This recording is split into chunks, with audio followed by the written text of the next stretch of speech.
Most relationships do not fail because of a lack of love, but because of misunderstanding and unconscious habits. We often try to possess one another rather than truly meet each other. Today we explore how relationships grow stronger when we stop clinging and start understanding. There is a quiet misunderstanding at the heart of many relationships, and it begins with the belief that love means control.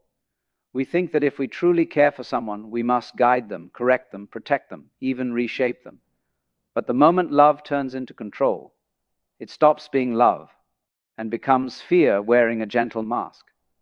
You see, control does not arise from strength. It arises from insecurity.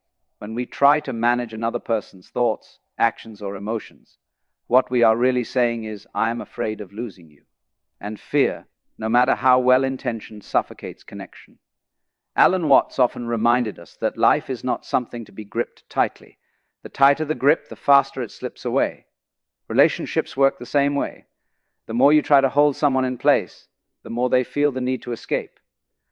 Love cannot bloom in a cage, even a golden one. True love begins with allowing the other person to be exactly who they are, not who we wish them to become. This does not mean indifference or lack of care. On the contrary, it means a deeper respect. It means saying, I trust you to walk your own path, even if it differs from mine. Trust creates safety, and safety is where intimacy grows. Control often hides in subtle forms. It appears as constant advice, emotional pressure, guilt, or silent expectations. We may not even realize we are doing it. But control always carries a message. You are not enough as you are. Over time, this erodes love, turning closeness into tension. Freedom, however, has the opposite effect. When a person feels free with you, free to speak honestly, free to change, free to grow, they naturally move closer. Love deepens not because it is demanded, but because it is invited. A strong relationship is not two people holding on to each other for stability. It is two people standing firmly on their own, choosing to walk together. When both individuals feel free, love becomes a shared experience rather than a struggle for power. So ask yourself gently, do I love this person or do I fear losing them? Do I offer freedom or do I seek control disguised as care? When you let go of control, something remarkable happens. Trust replaces tension, peace replaces conflict, and love, no longer forced, becomes effortless. Have you ever noticed how control or freedom affected your relationships, past or present? Share your thoughts in the comments below. Your experience might help someone else see love more clearly. One of the most misunderstood acts of love is listening. We believe that to love someone is to solve their problems, to offer advice, to point the way forward. Yet, more often than not, what the human heart longs for is not a solution, but to be heard. When someone you love speaks, they are not always asking for answers. They are asking for presence. They are saying, see me, sit with me, do not rush me toward clarity. But our discomfort with uncertainty pushes us to respond too quickly. We interrupt, we advise, we explain. And in doing so, we unknowingly close the space where connection could have deepened. Alan Watts spoke often about the art of being present. Listening, in its truest form, is a kind of meditation. It requires silence, not just of the mouth, but of the mind. It means letting go of the urge to control the conversation or steer it toward a conclusion. It means allowing the other person's thoughts and emotions to unfold naturally.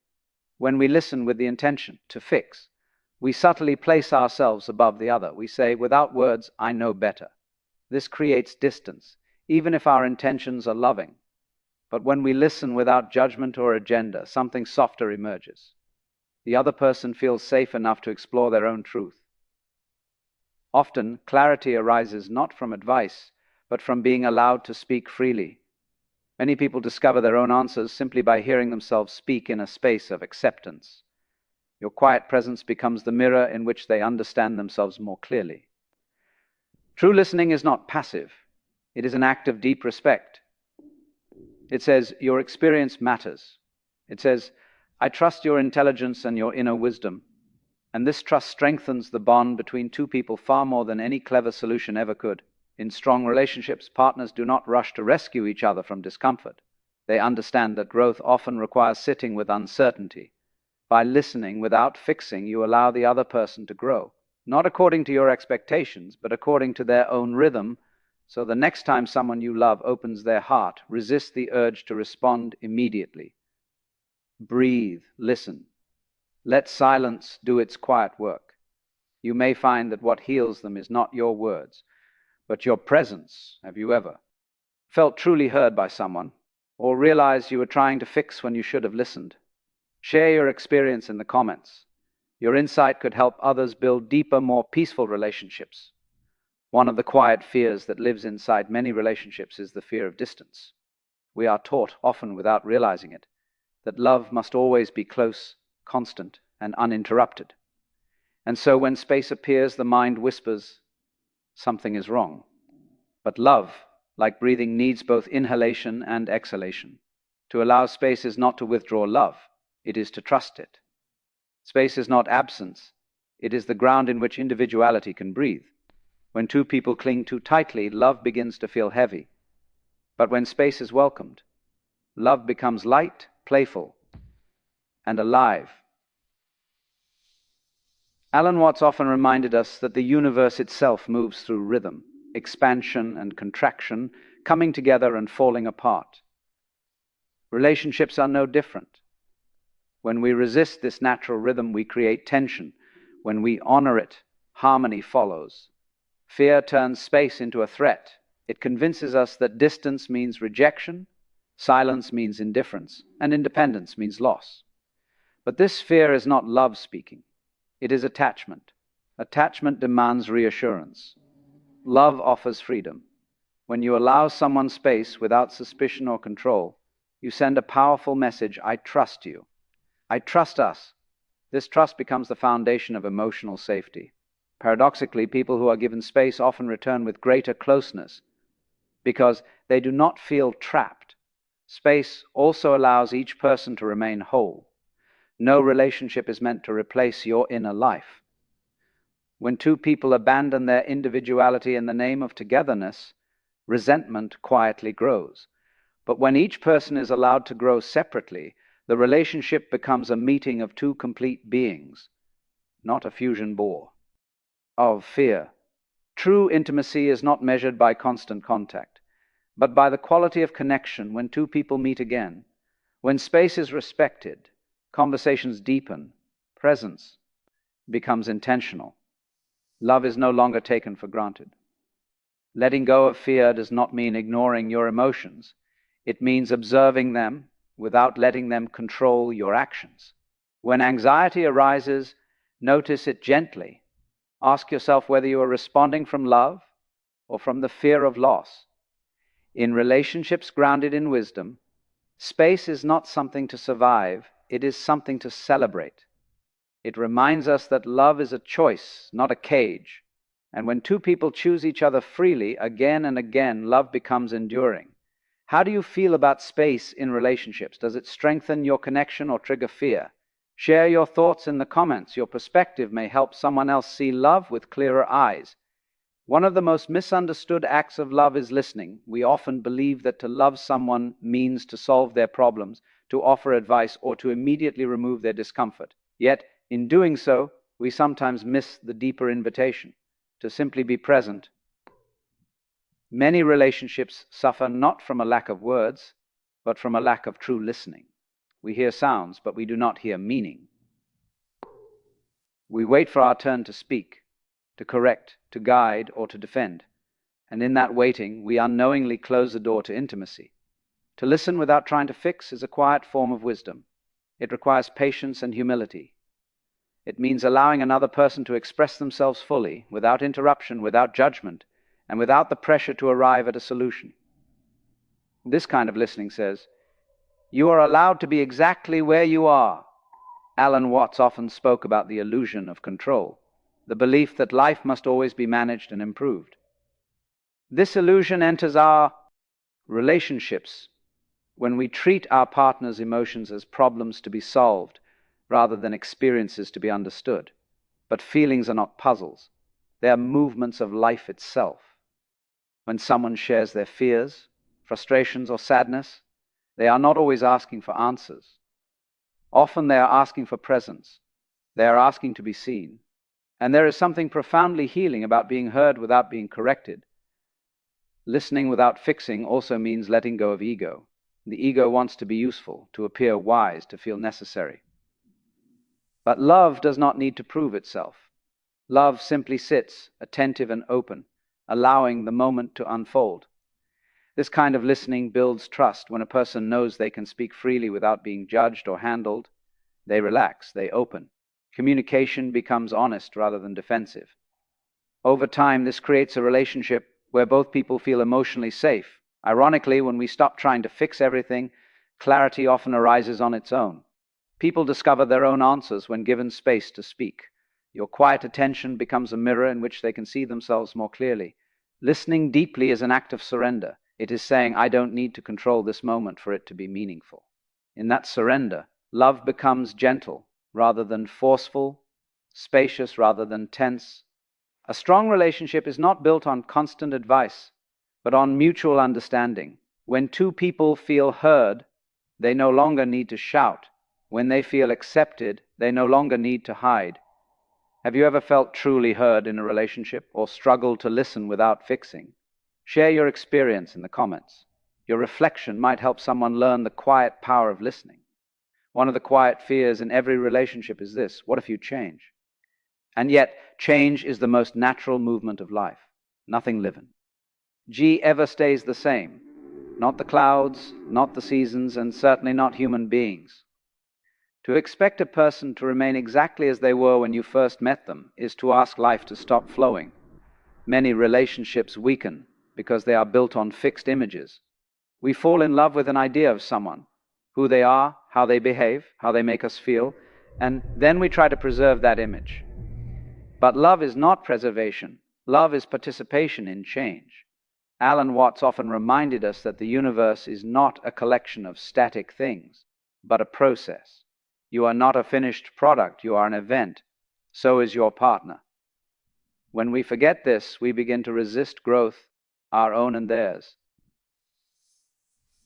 Real strength in a relationship comes from flexibility. It comes from allowing the other person to evolve without feeling threatened. When your partner changes, it does not mean they are leaving you behind. It means they are alive. Problems arise when we cling.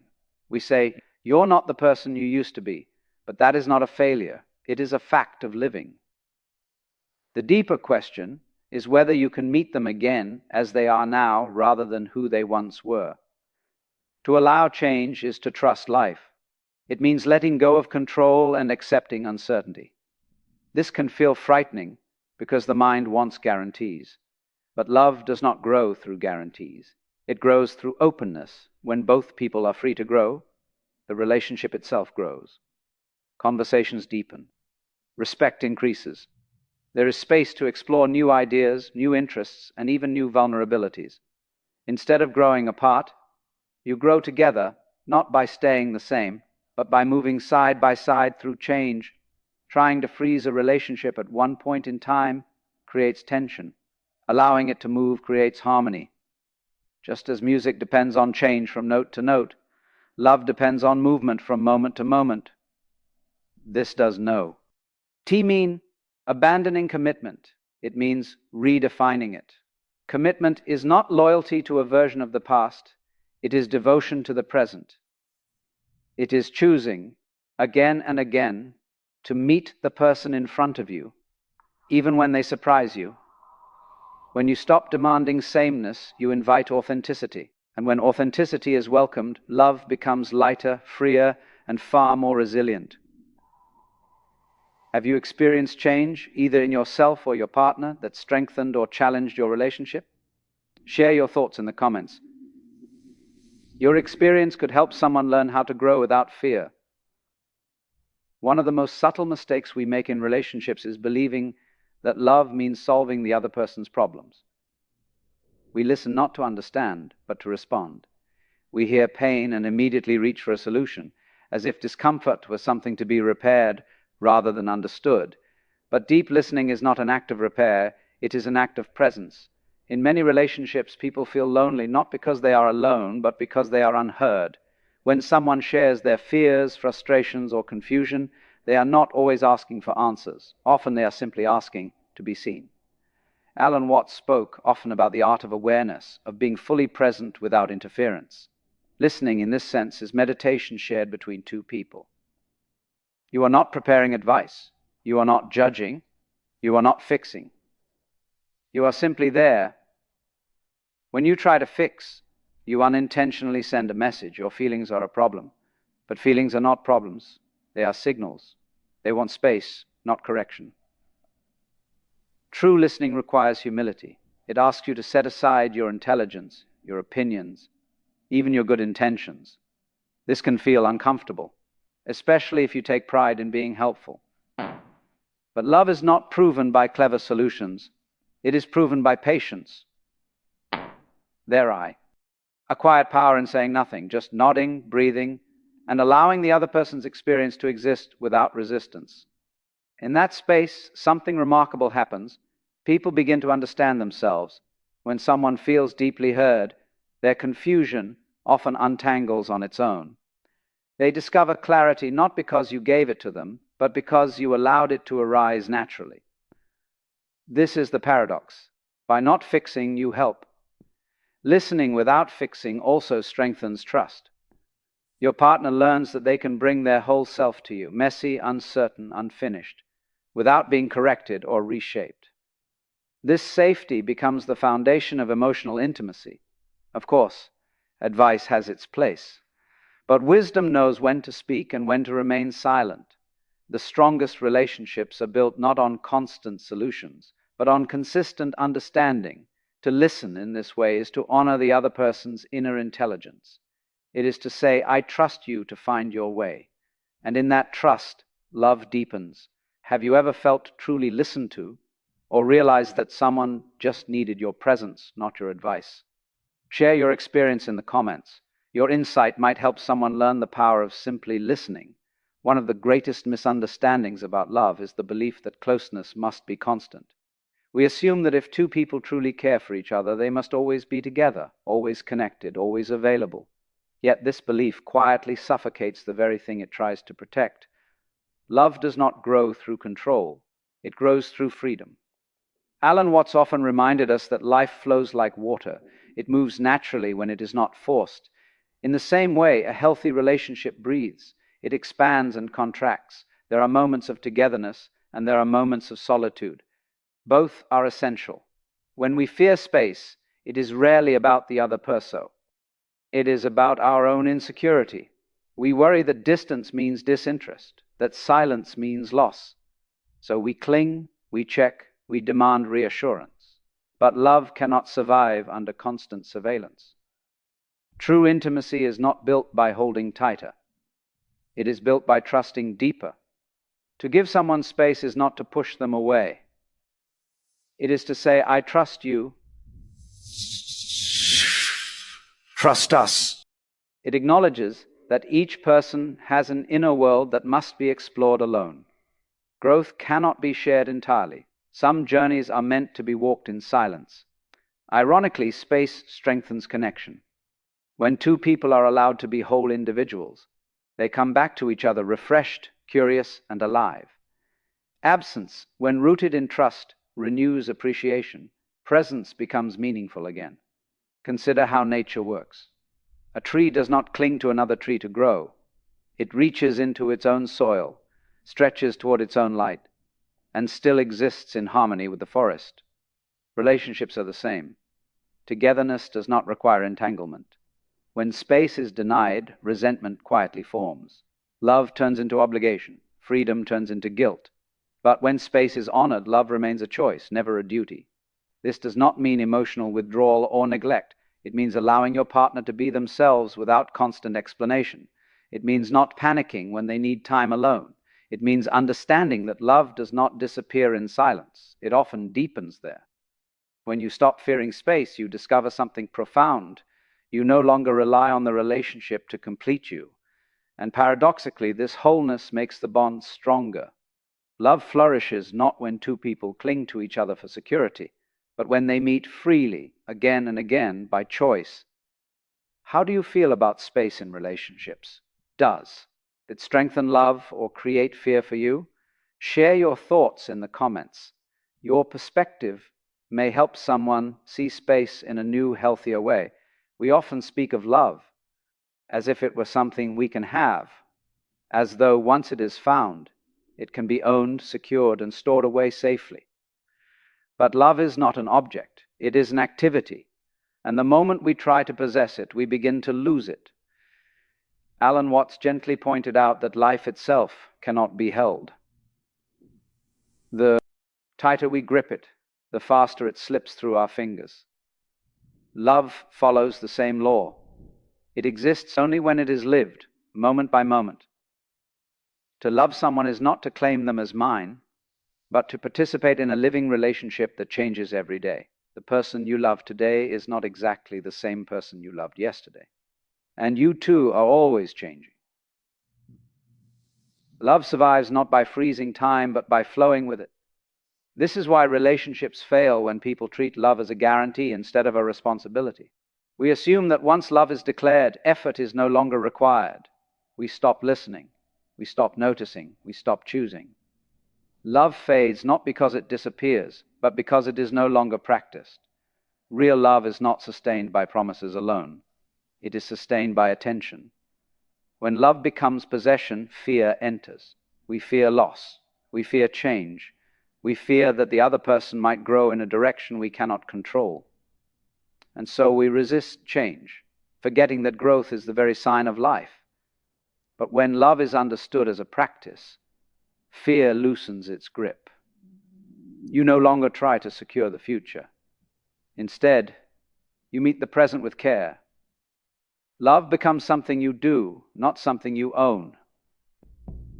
This practice shows itself in small, ordinary moments.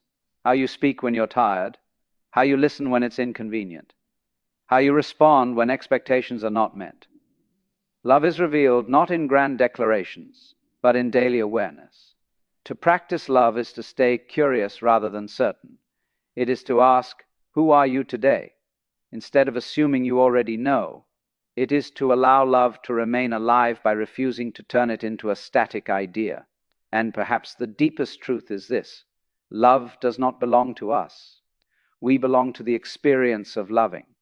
It visits us when we are open, present, and willing to participate without guarantees. When love is no longer treated a possession, it becomes lighter, freer, and more real. It stops being a source of anxiety and becomes a way of being. Do you see love as something you have? Something you practice? Share your thoughts in the comments. Your reflection might open someone else's heart to a new understanding of love.